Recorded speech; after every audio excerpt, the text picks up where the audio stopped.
He said that success was the progressive realization of a worthy ideal. Anyone that has a goal and they're moving towards it, they're successful. Most people think that you're successful if you have a lot of money. Quite often you have a lot of money if you're successful, but it isn't. I wouldn't say Mother Teresa has a lot of money. Okay. You know, but she's a pretty successful lady.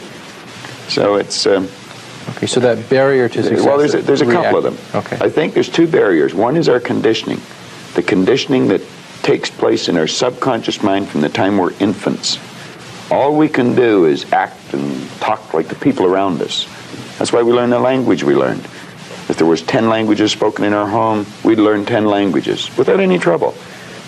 There's usually one, and that's the only one we ever learn. And we grow older and we think, oh, I couldn't learn another language. We could learn 100 if we wanted to. You can do anything. But I think we're conditioned. We have a real strong conditioning, usually with not some very good ideas.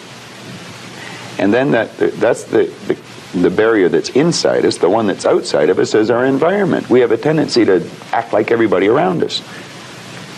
And if you think about this, it doesn't make a lot of sense. Because if you study statistics, 95% of the people live their entire life and never live the way they want to live. You know that 95% of the population in this country, let's say in North America, okay, the richest continent in the history of the world, they'll work productively, let's say for 40 of their 65 years, okay, and they'll end up with hardly any money. Well, there's got to be something wrong. So there's not much... 5% of the people end up financially comfortable or independent. Are you trying to depress us, Bob? Because that's... No, actually, I think it's quite an exciting idea, because you see, the idea behind it is that anybody can win, anyone at all. But if we start studying these statistics, I think we'll arrive at the conclusion, geez, I better start thinking for myself rather than follow everybody. Most people, they get a job, they look around, they see how everybody else is doing their work, and they start doing it the same way. They should stop and think, I wonder if any of these people know what they're doing. You know, is there a better way to do it? But don't we have a need to fit in? I mean, we don't want to stand out. We don't want to get fired. We don't want to make waves. Exactly. Just fall into line. You know, take a number. Be like everybody around. You know, that'd be great in the animal kingdom.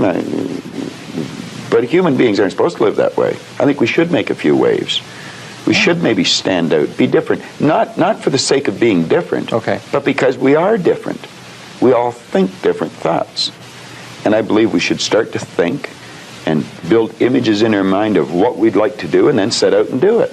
Okay. Emerson did that, Edison did that, Marconi did that, Samuel Morse did that, Buckminster Fuller did that. We could go on and on and on. Okay. They were different. They stood out. They made a few waves.